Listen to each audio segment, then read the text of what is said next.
Hello students, welcome to Winning Coach online classes. आज हम लोग हिस्ट्री के चैप्टर 13 की बात करेंगे। 13 जो चैप्टर है पूरा महात्मा गांधी से रिलेटेड है, कैसे वो भारत आए और भारत के अंदर उन्होंने आज़ादी के एक के बाद मूवमेंट चलाए। ना केवल उन्होंने मूवमेंट चलाया, उसके अलावा बहुत सारे सोशल रिफॉर्म्स के काम किए। तो पूरा गांधी जी पे चैप्टर डिपेंडेंट है और ये चैप्टर ना केवल 12th क्लास के लिए बल्कि आगे आने वाले जितने भी आपके कॉम्पिटिटिव एग्जाम होंगे, गवर्नमेंट एग्जाम होंगे, सभी में आपके लिए बहुत ही इंपॉर्टेंट है। क्योंकि ऐसा कोई एग्जाम ही नहीं आता, आप लोगों ने 5th 6th से जब से पढ़ना स्टार्ट किया, जब से आपने गांधी जी के बारे में नहीं पढ़ा हो। तो आज हम बेसिकली पहले इस चैप्टर में एमसीक्यू यहाँ पे डिस्कस करेंगे और फिर यहाँ पे लॉन्ग क्वेश्चन आंसर को डिस्कस करेंगे। तो चलिए सबसे पहले स्टार्ट करते हैं। फर्स्ट क्वेश्चन है हमारा, when and where Mahatma Gandhi came back to India, कि कहाँ से और कब महात्मा गांधी इंडिया आए। तो कहाँ से आए, इसका जवाब है साउथ अफ्रीका। और कब आए, 1915 में। चैप्टर हमारा स्टार्ट ही यहाँ से होता है। नेक्स्ट है कि who was the political mentor of Mahatma Gandhi. Mahatma Gandhi का जो पॉलिटिकल मेंटर था वो कौन था, उसका आंसर है गोपाल कृष्ण गोखले। क्योंकि जब वो वापस साउथ अफ्रीका से आए तो गोपाल कृष्ण गोखले ने ही गांधी जी को एडवाइस किया था कि आप 1 साल तक कुछ भी मत कीजिए, सिर्फ आप भारत को पहचानिए, भारत जगह जगह घूमिए, वहाँ के लोगों से मिलिए। क्योंकि जब तक आप वहाँ के लोगों के बारे में, वहाँ के कल्चर के बारे में समझेंगे नहीं, तब तक आप वहाँ पे कुछ भी नहीं कर सकते। उन्हीं के अनुसार गांधी जी ने पूरा 1 साल तक भारत भ्रमण किया था। तो नेक्स्ट क्वेश्चन है कि where was Mahatma Gandhi first public appearance when he came back from South Africa. South Africa से आने के बाद देखिए, साउथ अफ्रीका में उनकी पॉपुलैरिटी थी क्योंकि वहाँ पे वो बहुत सारे काम पहले भी कर चुके थे। इंडिया में उतनी ज़्यादा उनकी पॉपुलैरिटी नहीं थी, लोग उनको इतना नहीं जानते थे।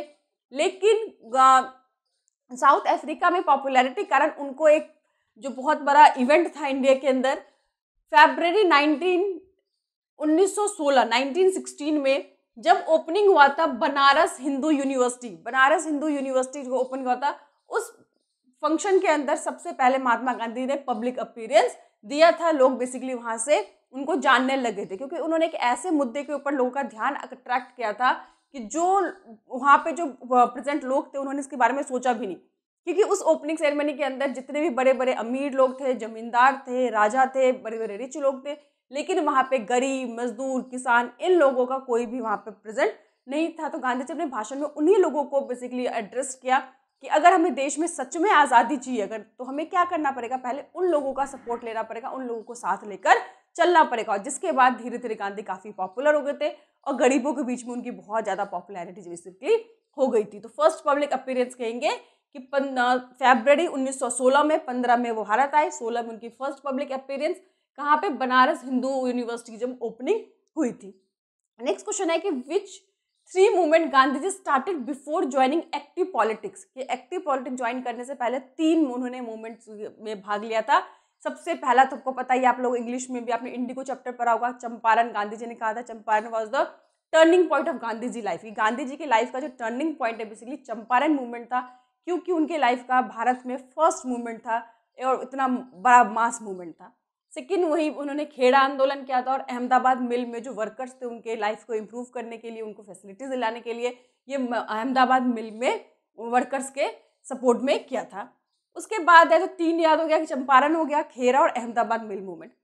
नेक्स्ट 5th है कि व्हेन वाज स्वदेशी movement started in India and who started. स्वदेशी मूवमेंट हमारे भारत में 1905 में स्टार्ट हुआ, तो 1907 तक चला था। और ये बाल, पाल, लाल, इन तीनों के द्वारा स्टार्ट किया गया। तीनों अलग अलग जगह से थे लेकिन एक साथ मिलकर उन्होंने स्वदेशी आंदोलन को भारत में स्टार्ट किया था और यहीं से भारत में एक मूवमेंट का दौर बेसिकली स्टार्ट हुआ था। और जब गांधी जी भारत में आए थे, जब वो 1993 भारत छोड़कर गए थे और जब वापस आए तो भारत के सिचुएशन बहुत बदल गए थे। अब यहाँ पे नेशनल मूवमेंट स्टार्ट हो गया था, आज़ादी के लिए लोग आगे आ गए थे, तो बहुत सारी चीज़ें बदल गई थी। ये भी चैप्टर में आपने पढ़ा होगा। तो स्वदेशी मूवमेंट बाल, पाल, लाल, इन तीनों के द्वारा स्टार्ट किया गया था। When was non corporation movement started. देखिए गांधी जी को 3 बड़े मूवमेंट, जिसमें कि non corporation movement, civil disobedience movement और क्विट इंडिया मूवमेंट, ये तीनों मूवमेंट का आपको डेट याद रखना है कि कब वो स्टार्ट हुआ था। तो क्या है कि नॉन कॉर्पोरेशन मूवमेंट जनवरी 1921 में स्टार्ट हुआ था। फिर उसके बाद एक why did Gandhi ji withdraw non corporation movement. आपको पता होगा 1921 में Gandhi ji non corporation movement start किया, काफ़ी सक्सेस हुआ इसको, बच्चों ने, गवर्नमेंट एम्प्लॉय ने, हर लोगों ने इसको बहुत सपोर्ट दिया। पर सडनली गांधी जी ने इस मूवमेंट को विड्रॉ कर लिया था, इतने सक्सेसफुल मास मूवमेंट होने के बावजूद। तो उसके पीछे रीज़न क्या था आपको पता होगा, वायलेंस आ गया था इस मूवमेंट में। क्योंकि उत्तर प्रदेश में एक जगह था चौरा चौरी, वहाँ पे पुलिस स्टेशन को आग लगा दिया गया था जिसमें काफ़ी पुलिस लोग मर गए थे और गांधी जी स्टार्टिंग से बोलते थे कि वायलेंस को कभी सपोर्ट नहीं करेंगे, हमेशा वो ट्रुथ और नॉन वायलेंस के दो मेन प्रिंसिपल थे, जिसके कारण देखा कि इस मूवमेंट में वायलेंस आ गया और उन्होंने सडनली इस मूवमेंट को विड्रॉ कर लिया था। हालांकि बहुत सारे जो उनके जो रिलीजियस नेता थे वो काफ़ी नाराज भी हो गए थे, क्योंकि मूवमेंट बहुत अपनी पीक पे था और इस तरह मूवमेंट को वापस लेने से मूवमेंट को बहुत ज़्यादा नुकसान हुआ था। नेक्स्ट है कि when and why Gandhi ji arrested after the withdrawal of non corporation movement. Gandhi ji ने नॉन कॉर्पोरेशन मूवमेंट वापस ले लिया, देखो कब चलाया वो भी इंपॉर्टेंट है, क्यों वापस लिया ये भी इंपॉर्टेंट है, और इसी मूवमेंट को विड्रॉ करने के बाद गांधी जी को अरेस्ट कर लिया गया था। तो कब अरेस्ट कर लिया था? कि मार्च 1922 में। तो 21 में चलाया, अब 22 में उन्होंने वापस ले लिया मूवमेंट, क्योंकि उन पर आरोप लगा था वो जनता को भड़का रहे हैं, ठीक है, लोगों को मतलब देशद्रोह के खिलाफ बेसिकली वो लोगों को भड़काने के आरोप में। उसके बाद है कि when was Dandi March started, तो 12 मार्च 1930 ये सेकेंड बड़ा मूवमेंट था। इस मूवमेंट के बाद गांधी जी न केवल इंडिया के बल्कि वर्ल्ड के हीरो बन गए थे, नेशनल हीरो थे पहले, लेकिन विश्व में जो उनकी जो पहचान थी, गांधी जी की पॉपुलैरिटी, वो इसी मूवमेंट के बाद से बढ़ती। मूवमेंट बहुत इंपॉर्टेंट गांधी जी के लिए भी और भारत के आज़ादी के मूवमेंट के लिए भी। नेक्स्ट है कि when was quit India movement launch. मैंने बताया 3 movement, non corporation, quit India और सिविल डिसोबीडियंस मूवमेंट, तीनों ही बहुत इंपॉर्टेंट है, आपको डेट अच्छे से याद करना है। तो when was quit India movement launch?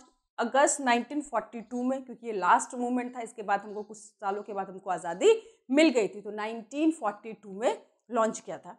And revolt act जो है, जलियांवाला, ये सब आपको बचपन से पढ़ते हैं और 10th क्लास में भी बहुत चैप्टर है। तो आपको पता है कि रॉलेट एक्ट जो था वो 1990 में पास किया गया था। जलियांवाला बाग इंसिडेंट कब हुआ, ये सब आपको थोड़ा थोड़ा पढ़ना है कि एमसीक्यू में कुछ भी कहीं से भी आप लोगों से पूछा जा सकता है। तो मेन जो एमसीक्यू इस चैप्टर की इंपॉर्टेंट है, यही 10-11 इंपॉर्टेंट है, इसमें से आप कर लोगे तो आपके एमसीक्यू क्लियर हो जाएंगे। नेक्स्ट अब हम लॉन्ग एंड शॉर्ट क्वेश्चन पे डिस्कस करते हैं। तो आपको पता है गांधी जी से रिलेटेड पूरा चैप्टर है, तो गांधी जी की जो 3 मूवमेंट आपको अच्छे से करना है, इसमें क्वेश्चंस भी आ सकते हैं। तो पहला है कि सबसे पहले कि the salt march of Gandhi ji was notable for at least 3 reason, what were they, कि 3 रीजन बताने हैं कि जिसके कारण ये जो मूवमेंट था काफ़ी सक्सेस हुआ था। और वो 3 कौन कौन से रीजन थे जिसके बाद ये मूवमेंट जो था काफ़ी ज़्यादा पॉपुलर हुआ था, क्या दूसरे मूवमेंट से अलग था? पहली बार यूरोप और अमेरिकन मैगजीन ने इस मूवमेंट को कैप्चर किया था। आपको पता होगा अमेरिका के टाइम मैगजीन स्टार्टिंग में उन्होंने कहा था कि गांधी जी इस मूवमेंट को सक्सेसफुल नहीं चला सकते, लेकिन सडनली 1 हफ्ते बाद जब गांधी जी का सपोर्ट देखा, उन्होंने फॉलोअर्स देखे कि एक जहाँ पे भी गांधी जाते हजारों की संख्या में लोग उनके पीछे पीछे चल जाते थे, जिसके बाद ये मूवमेंट क्या होगा, उनके जो टाइम मैगजीन वालों की भी जो सोच है गांधी जी के लिए काफ़ी बदल गई थी। दूसरा, इस मूवमेंट में पहली बार वुमेन जो थी उन्होंने पार्टिसिपेट किया था। और तीसरा कि अंग्रेजों को इस मूवमेंट के बाद समझ में आ गया था कि अब वो अंग्रेज लोग ज़्यादा टाइम तक भारतीयों को दबाकर रूल भारत में नहीं कर सकते। Next, describe the event that lead to the non corporation movement, कि नॉन कॉर्पोरेशन जो मूवमेंट है वो क्यों स्टार्ट किया गया था, तो वो सारे रीजन इसमें बताने। तो 3 मूवमेंट मैंने पहले ही बताया कि अब भी बता रही हूँ बार बार कि 3 मूवमेंट गांधी जी को जरूर करना है, कोई ना कोई क्वेश्चन इसमें आ सकता है। नेक्स्ट है कि when and why civil disobedience movement launched, what were the reason, कि सिविल डिसोबीडियंस मूवमेंट क्यों लॉन्च किया गया और उसके क्या रीजन थे। नेक्स्ट है Gandhi ji was as much as social reformer as he was politician, clarify the statement, कि गांधी जी आपको पता है पॉलिटिशियन से बड़े वो सोशल रिफॉर्मर थे। आपको पता हो पॉलिटिशियन क्या होता है, उसको पॉलिटिक्स में इंटरेस्ट होता है, उसको पावर चाहिए होता है, पोजीशन चाहिए होता है, पर गांधी जी ने कभी भी पावर पोजीशन की डिमांड नहीं की थी। हमको पता है आज़ादी के बाद भी चाहते तो वो बड़े से बड़े पोस्ट अपने पास रख सकते थे, लेकिन उन्होंने कोई पोस्ट नहीं लिया।